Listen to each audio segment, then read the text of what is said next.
नमस्ते नेपाल अनलाइन स्कुलमा स्वागत छ। आज हामी फ्रेजल वर्बको पार्ट 2 को एक्सरसाइज गर्न जाँदैछौँ, जसमा हामी इन र आउटको बारेमा डिस्कस गर्छौँ। हामीले पार्ट 1 गरिसकेका छौँ, जसमा हामीले फ्रेजल वर्ब भनेको के हो भनेर थोरै इन्ट्रोडक्सन दियौँ र फ्रेजल 2 को ग्रामेटिकल भिडियो गरेर हामी यो एक्सरसाइज गर्दैछौँ। र तपाईले यसको ग्रामेटिकल भिडियो हेर्नुभएको छैन पार्ट 1 को भनेदेखि पार्ट 1 पार्ट 2 को भनेदेखि तपाईले हेर्नुभयो भने यो एक्सरसाइज गर्न एकदमै सजिलो हुन्छ है। त्यति भन्दै मैले सुरु गरेँ। फर्स्टमा छ कम्प्लिट द सेन्टेन्स। तलको सेन्टेन्स कम्प्लिट गर्नु पर्यो है। 1. Here's a key so that you can let yourself in. You can let yourself in. 2. Lisa doesn't like cooking, so she does it out a lot. So she it's out a lot है। It out भनेको चाहिँ हामीले special meaning दिने phrasal verb हो, जसले चाहिँ के भन्छ त, इट आउट भनेको घरमा होइन, बाहिर खाने, रेस्टुरेन्टमा खाने अथवा अरू केहीमा खाने है, घरमा चाहिँ होइन भनेर बुझ्छौँ इट आउट भनेकोले। 3. If you are in our part of town you should dot in and say hello. You should तिमी आउनु होइन, you should drop in and say hello. Drop in भनेको केही पनि एरेन्ज नगरिकन भिजिट गर्नु अरूको घरमा है। म आउँछु भनेर चाहिँ नभन्नु, तर जानु है। ड्रप इन भनेको त्यस्तो भिजिट गर्नु। 4. Can you dot in this questionnaire, it will only take few minutes. Could you fill in this questionnaire अथवा could you fill out this questionnaire पनि हुन्छ, किनकि क्वेसनियर फर्ममा फिलको कुरा गऱ्यो भने फिल इन फिल आउट दुवै हुन्छ भन्ने कुरा हामीले पढेका थियौँ। 5. Amy isn't living in this house anymore, she is dot out a few weeks ago. भनेपछि मुभ्ड है, she moved out a few days ago. 6. After breakfast we dot out of the hotel and got a taxi to the airport. भनेको हामीले check out गऱ्यौँ, we checked out. ठिक छ, हामीले होटेलमा check out गर्छौँ अनि एयरपोर्टमा चेक इन गर्छौँ भन्ने कुरा पढेका छौँ। 7. I wanted to charge my phone but there was no way to dot the charger in. There was no way to plug the charger in है। इलेक्ट्रोनिक इक्विपमेन्टलाई प्लग इन है, इलेक्ट्रिसिटीमा हाल्नको लागि प्लग इन भनेर युज गर्छौँ। 9.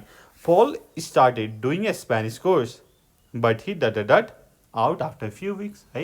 Drop आउटको कुरा गरेको छ। ड्रप आउट भनेको केही काम नसकिकन त्यसको बिचमै छोडिदिनु है, कम्प्लिट नभइकन छोडिदिनु। But he dropped out after a few weeks. 9. Be careful the water isn't very deep, so don't dot in.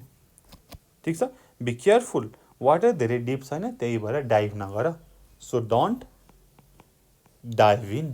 ठिक छ, यहाँनिर डाइभ हुन्छ। अब यस्तै गरेर तलको हेरौँ त। Complete the sentence with in, into, out, out अफको कुरा गरेको छ। ठिक छ, हामीले यसको बारेमा पनि थोरै हामीले कम्पेयर भनेर गरेका छौँ एक्जाम्पल दिएर है। तपाईँले यसको पार्ट 2 फ्रेजल वर्बको पार्ट 2 हेर्नुभयो इन एन्ड आउटको भनेदेखि ठ्याक्कै यसको डिफ्रेन्स थाहा हुन्छ। 2. I have got a new flat, I am moving in on Friday. 2. We arrived at the hotel and checked in. ठिक छ, and checked in. 3. When you are moving dot your new flat. अब यसमा when you are moving into your new flat. 4.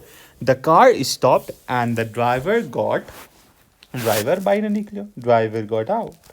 5. The thieves dot the house and stole some jewelry. The thieves broke into the house है, अथवा the thieves broke in and stole some jewellery. In भएको भए हामीले the house लेख्दैन थियो। 6. How did the thieves break in, how did the thieves break in through a window भनेर सोधेको छ। 7. He opened his wallet and something fell, त्यसको something fell out, something fell out. 8. Kate was angry and walked out of the meeting. अब यसमा difference के छ त in र आउटमा भन्दाखेरि कुरा चाहिँ एउटै हो तर हामीले इन लेख्यो भने तपाईँले त्यो सोर्सलाई खुलाउनु परेन इन भनेको भित्र हैन इन भनेको भित्र भनेपछि तपाईँले चाहिँ केमा जाँदै हुनुहुन्छ त भनेर भन्नु भएन हेर्नुस् त फर्स्टमा वानको एक्जाम्पलमा I got a new flat am moving in on Friday भनेर छ तर तल 3 मा हेर्नुस् त when are you moving into your new flat छ नि त हो ठीक छ कहाँ जाँदै हुनुहुन्छ भन्नको लागि इन्टु लगाउनुहुन्छ इन भनेको त जाँदै हुनुहुन्छ तर त्यो चाहिँ अगाडिको अथवा पछाडिको कुराले सपोर्ट गरेको हुन्छ त्यस्तै आउटको पनि त्यही हो 7 र 8 को हेर्नुस् त he opened his wallet and something fell out ठीक छ अथवा and something fell out of it हुन्थ्यो अफसँग इट लगाउनु पर्थ्यो ठीक छ यहाँनिर चाहिँ फेरि 8 मा हेर्नुहोस् केट was angry and walked out the meeting हुँदैन केबाट निक्ति भन्दा वाक्ड आउट अफ अथवा तपाईँले लास्टमा द मिटिङ लेख्न चाहनुहुन्न भनेदेखि है तपाईँले अगाडि एउटा सिनारियो जोड्नुहुन्छ they was a meeting going on Kate was angry and walked out तपाईँले वाक्ड आउट मात्रै लेखे हुन्छ र तपाईँले द मिटिङ लास्टमा छ भने walked out of the meeting लेख्नै पर्यो ठिक छ र यसरी बुझौँ अब नेक्स्ट हेरौँ त के भनेको छ complete the sentences using a verb in or out of है इन अथवा आउट राख्नु पर्यो र अफ चाहिँ कतै चाहियो भने राख्नु पर्यो भन्ने कुरा छ है त ठिक छ ल हेरौँ त 1 Lisa walked to the edge of the pool and dived in and swam to the other end. 2 Not all the runners finished the race. 3 of them ... अब सबैले चाहिँ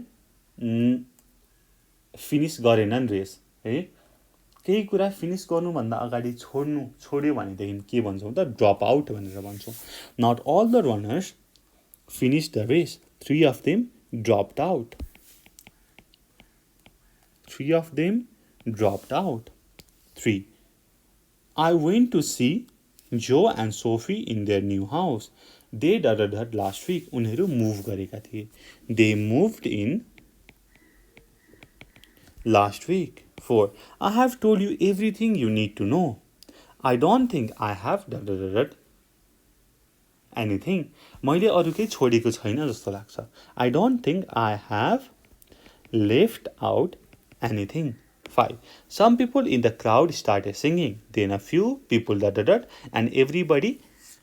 and soon everybody was singing है पहिला चाहिँ केही कुरा भइरहेको थियो त्यसको बीचमा जोइन गर्यो भनेदेखि हामीले जोइन इन भनेर भन्छौँ Some people in the crowd started singing then a few people joined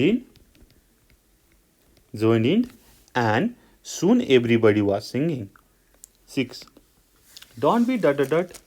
by him if I were you I wouldn't believe anything he said अब हामीले टेकन इन को कुरा गरेका छौँ टेक इन भनेको डिसिभ समबडी है कसैलाई चाहिँ झुक्क्याउनु भन्ने कुरा गरेका थियौँ don't be taken in by him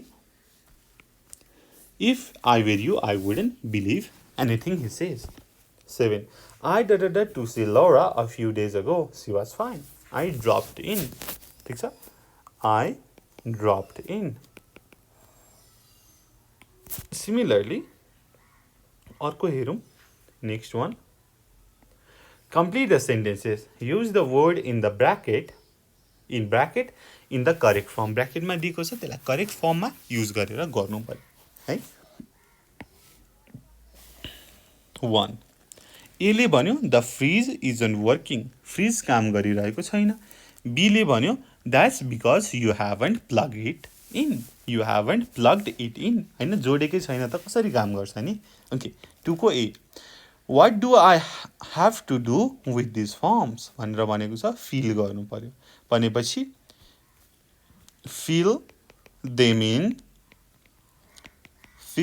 in and send them to this address fill सँग fill in अथवा fill out पनि युज हुन्छ है fill them in अथवा fill them out and send them to this address 3 को ए ले भन्यो I have made a mistake on this form That's okay. Just cross and correct it. Cross भनेपछि cross out. ठिक छ? Just cross it out. Just crush it out and correct it. 4. एले भन्यो, have you been to the new club I told about you?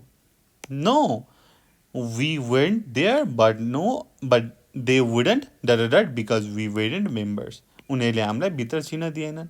They wouldn't let us in. है, भित्र छिर्ने भनेपछि in. They wouldn't let us in because we weren't members. 5 को A. Can we meet tomorrow at 10? Can we meet tomorrow at 10? भनेर भनेको छ. B ले भन्यो, probably. I have another meeting, but I think I can. म त्यसबाट बाहिर निक्लिन सक्छु होला. Get छ नि त. But I think I can get out of it. I think I can get out of it. ठिक छ? ओके. अब यसपछि हेरौँ next one. Complete the second sentence so that it means same as the first. भनेर भनेको छ. के त भन्दाखेरि सेकेन्ड सेन्टेन्सलाई फिल गर्नु पर्यो र फर्स्ट सेन्टेन्सको जस्तै मिनिङ आउने गरी. है त, सजिलो छ, केही छैन. 1. Let's go to a restaurant tonight. Let's eat out tonight. Eat out भनेको घरमा नखाने, बाहिर खाने, हैन, रेस्टुरेन्ट अथवा अरू केही ठाउँमा खानेलाई eat out भनेर भन्छौँ. Why didn't you finish college? भनेर सोधेको छ, किन तिमीले कलेज सकाएनौ भनेपछि त उसले चाहिँ कलेज छोडेको रहेछ. कलेज छोडेको भनेको मतलब ड्रप आउट भन्ने कुरा आउँछ. Why did you drop out of college? Why did you drop out of college? ठिक छ. 3. Please complete the application form. अब फर्म भन्ने बित्तिकै, फिल भन्ने बित्तिकै फिल इन अथवा फिल आउटको कुरा हुन्छ. प्लिज फिल इन अथवा please fill out the application form. The application form. 4. I can't avoid going to the party. I can't get out of going to the party. I can't get out of going to the party. 5. I thought the email was genuine, but it wasn't. भनेको take इनको कुरा गर्छ. Take in भनेको deceive भनेर भनेको धोका अथवा चुक्याउनु, छक्काउनु भनेर भनेको थिए. I was completely taken in by the email. 6. You must come and see us sometime. You must अब ड्रप इन. ड्रप इन भनेको विथाउट इन्फर्मिङ अथवा विथाउट एरेन्ज, है, तपाईँ चाहिँ कसैलाई भेट्न जानु. You must drop in sometime. 7. Steve was upset because he wasn't chosen for the team. भनेर भनेको छ, उसलाई चाहिँ छोडिदिएछन्. लेफ्ट आउटको कुरा गरौँ. Steve was upset because he was left out of the team. So sad, हैन? हो. Steve was upset because he was left out of the team. ठिक छ? ल, हामीले यसकै बारेमा drop out, eat out, fill in, fill out, get out, taken in, drop in, left out, यसकै बारेमा कुरा गरेका छौँ हाम्रो फ्रेजल वर्बको पार्ट 2 मा. इन र आउटको बारेमा मात्रै कुरा गरेका थियौँ. सजिलो छ. अबाउट 23-25 मिनटको भिडियो छ. त्यो हेर्नुभयो भनेदेखि तपाईँलाई फ्रेजल वर्बको इन र आउटको चाहिँ केही गाह्रो हुँदैन भन्ने लाग्छ. तर गाह्रो भइहाल्यो भने पनि हामी तपाईँलाई हेल्प गर्नको लागि सधैँ नै तम तयार छौँ. त्यति भन्दै यो भिडियो यहीँ टुङ्ग्याउन चाहन्छु. Thank you so much for watching. Until next time, goodbye. Keep learning. Jai Chandra Surya. Piece.